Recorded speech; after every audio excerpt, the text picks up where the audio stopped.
welcome back to Beautiful Sanctuary channel. My name is Bunny. How's everyone doing on this beautiful Monday morning, noon, or night? So what I have come to terms with as far as like the scheduling for the podcast channel is, well, for the Beautiful Podcast channel is, instead of doing videos like back to back, I'm going to do one. Try to do one, if not in the morning, then early afternoon, and then I will do another one like around 6 or 7 o'clock at night CT time.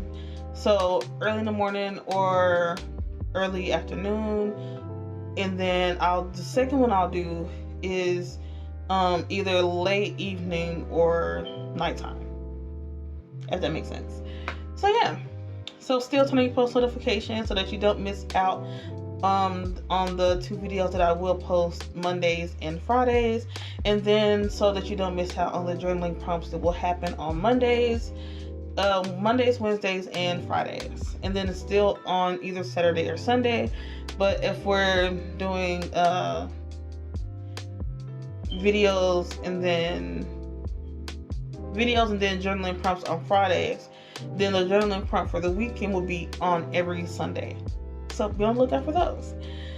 Alright, so let's hop into today's topic, which is what happens when you finally stop begging to be loved. And like in every other video will be like this. When you see my eyes like getting off camera, it's because I have my computer and it's like just a map out of things I need to talk about, so that I'm just not talking about any and everything, or trying to talk about any and everything and not staying on topic. So the computer here is helping me stay on topic, helping myself stay on topic so that we can stay on topic, so we can know what we're talking about. Okay.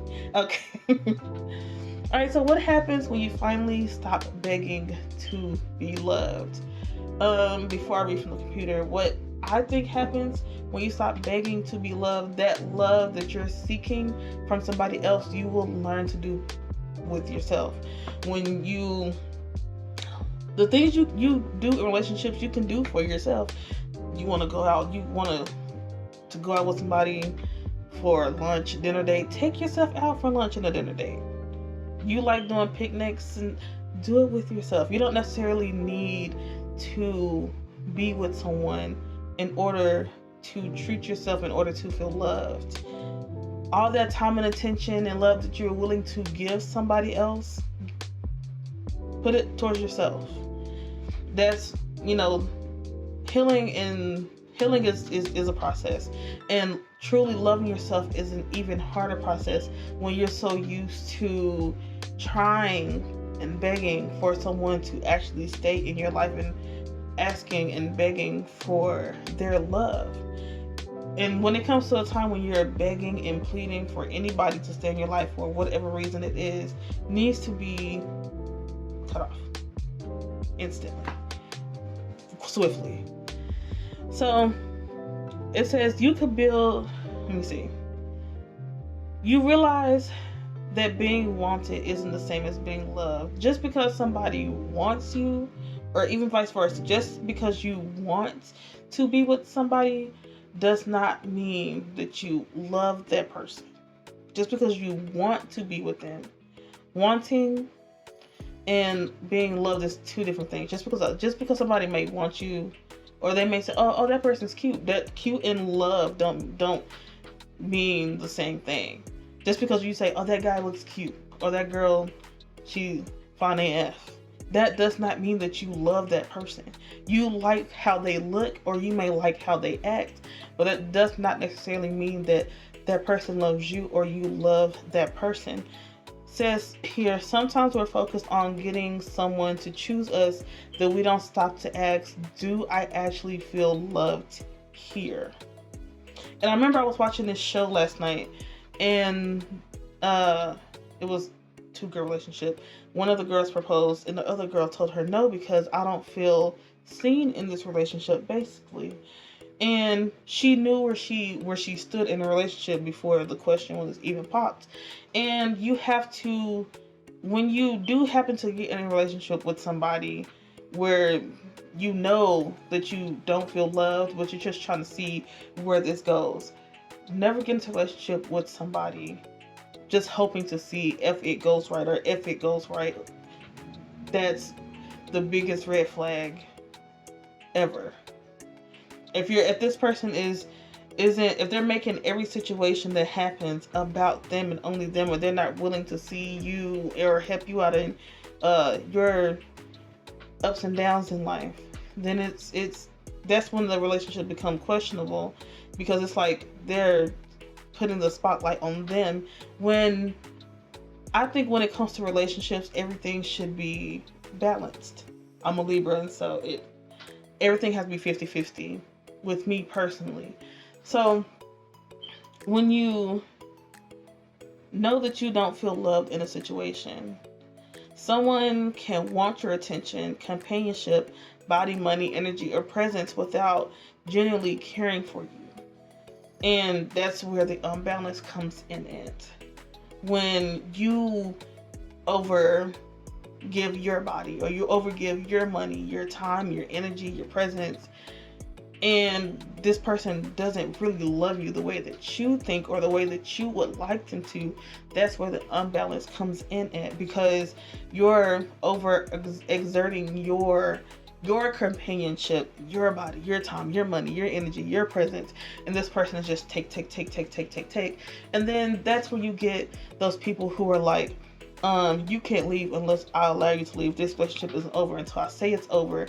That person has taken so much that you have given them that they don't want to let that go. They want to keep your companionship, your body, your money, your energy, your presence, all of that, while they're attracting that same thing from other people.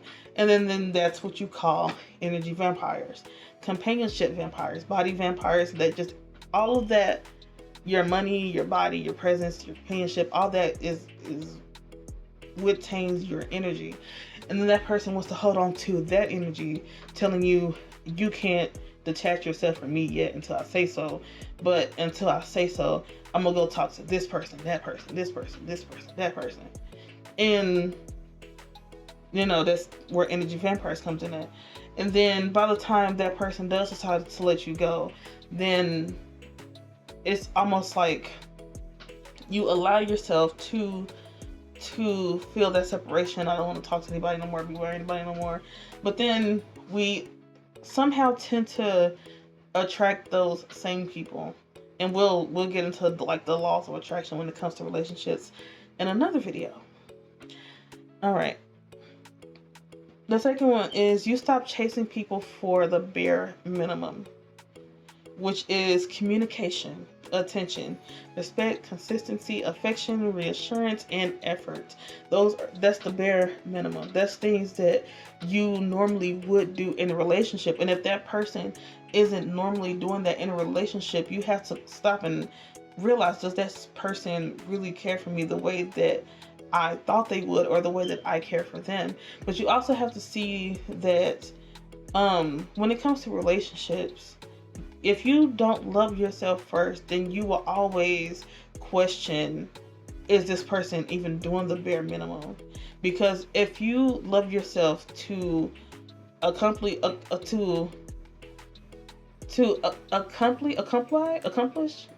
don't know what word I'm looking for, but if you're not there for yourself, communication wise, attention wise, if you don't give your own self respect, if you don't give your own self a sense of consistency or affection, reassurance, and effort, then nobody can give you that, because you don't even know what that feels yourself in order to look for those qualities in someone else. So when it comes to those, to the bare minimum, it will always be a question as long as you're not showing yourself that first. You can't experience someone to love you completely if you don't love yourself completely first. So the moment you can sit back and stop finally begging for someone to love you, you have to step in and where they're lacking, pick up their slack and love yourself. When you pick up the slack and love yourself, you don't have to worry about somebody meeting the bare minimums of of what you're looking for, because you know what you're looking for, and you are what you attract.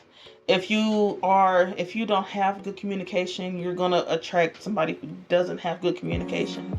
If you don't give your own self attention, you're gonna attract somebody who doesn't give you attention either.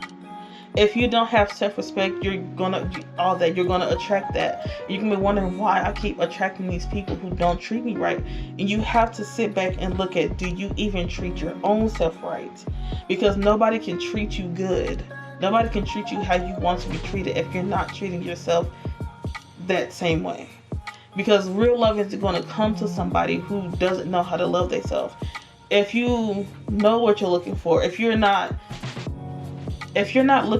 just don't have like the space open for somebody to just, or inviting somebody, or somebody being drawn to you to misuse and mishandle the bare minimum that should never be begged nor asked for, if you love yourself, those things will just come naturally, like breathing almost. And that's what we have to understand. And it says here, once you start having to beg for the bare minimum, eventually you'll start realizing, or you'll start to ask, why am I asking someone to give me something they should genuinely want to give? Because that person, you're lacking something, and then that person, the person that is drawn to you, they lack that because you lack it as well. And a lot of times I have been guilty of this as well. I have also been through almost literally begging someone to stay with me or to be with me, or just to try to get them to understand the situation is not as bad as they think. And sometimes you have to step back and be like, do I love myself in the ways that I'm asking this person to?